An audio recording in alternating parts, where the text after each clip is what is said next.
اردو میں ایک کہاوت ہے جس میں کہتے ہیں پرانے زمانے میں ایک شخص پشاور سے سیبو کے تھیلے اپنے گدا گاڑی پر لاد کر کابل بیچنے چلا گیا۔ ایک تو سفر لمبا تھا، دوسرا کابل میں سیبو کی اپنی پیداوار بھی زیادہ ہوتی ہے۔ اس کے آدھے سیب راستے میں ہی خراب ہو گئے، باقی سیب وہاں سے کسی نے خریدے نہیں۔ بندہ بڑا خسارہ کر کے واپس آ گیا۔ واپسی پر کسی نے اس سے دریافت کیا کہ کیوں اتنا احمقانہ فیصلہ کیا جس کی وجہ سے اتنا نقصان اٹھانا پڑا۔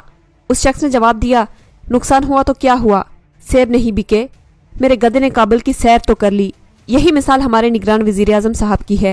سرکاری خرچے سے PIA کا جہاز لے کر نکلے ہوئے ہیں، پوری دنیا گھوم لی ہے، ملک میں لاقانونیت ہے، دہشت گردی ہے، لوگ شہید ہو رہے ہیں، لیکن ہمارے نگران وزیر اعظم صاحب دنیا کی سیر کر رہے ہیں۔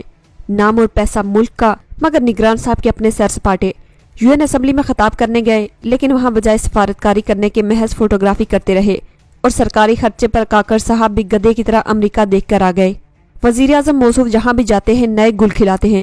جب سے وزیر اعظم بنے ہیں نت نئے طریقوں سے سیلفیاں لیتے ہیں، جیسے بندر کے ہاتھ میں ماچس کی ڈبیا لگ گئی ہو۔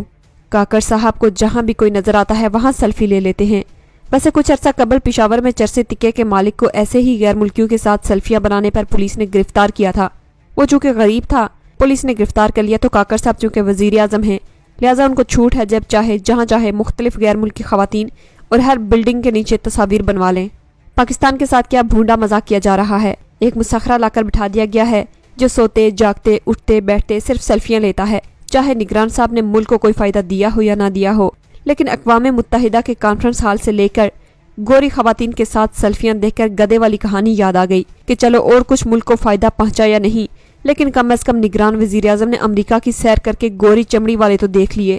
ساری دنیا میں نگران حکومت محض الیکشن کروانے کے لیے بنائی جاتی ہے، جبکہ ہمارا نگران ملک کو پھر رہا ہے، نہ صرف پھر رہا ہے بلکہ غریب عوام کے ٹیکس کے پیسوں سے اپنے بیوی بچوں سمیت مختلف ہوٹلز اور پکنک سپاٹس پر پھر رہا ہے۔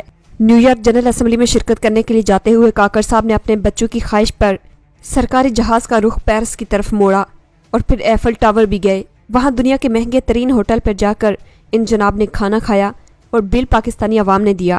کاکڑ صاحب کو یہ بھی معلوم تھا کہ ایسا موقع دوسری بار تو نہیں ملنا، لہٰذا چلو چلتے ہیں، بیوی بچوں کی خواہش بھی پوری ہو جائے گی اور میری بھی سیلفیاں لینے کی خواہش پوری ہو جائے گی۔ عوام کا پیسہ ہے، کون سا کاکڑ نے جیب سے دینا تھا، لہٰذا آپ انجوائے کریں، بھاڑ میں جائے ملک، بھاڑ میں جائے عوام، وہ تو ویسے بھی لمبی تان کر سوئے ہوئے ہیں۔ اب کوئی کاکڑ کو بتاؤ کہ واپس آ جاؤ، ویسے آ کر بھی کیا کرنا ہے اس ڈمی نے، ہاں البتہ ملک کے پیسے کی تو بچت ہوگی۔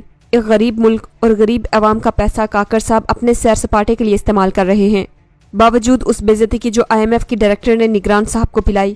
IMF کی ڈائریکٹر نے کہا پاکستانی حکومت غریب عوام پر ٹیکس لگانے کی بجائے امیروں پر ٹیکس لگائے، لیکن کاکڑ صاحب نے اس بیان کے بعد پھر سے بھیک کا کٹورا انہی کے آگے رکھا اور سرکاری خزانے سے چلے سیر سپاٹے کرنے۔ پاکستان کا اللہ ہی حافظ ہے۔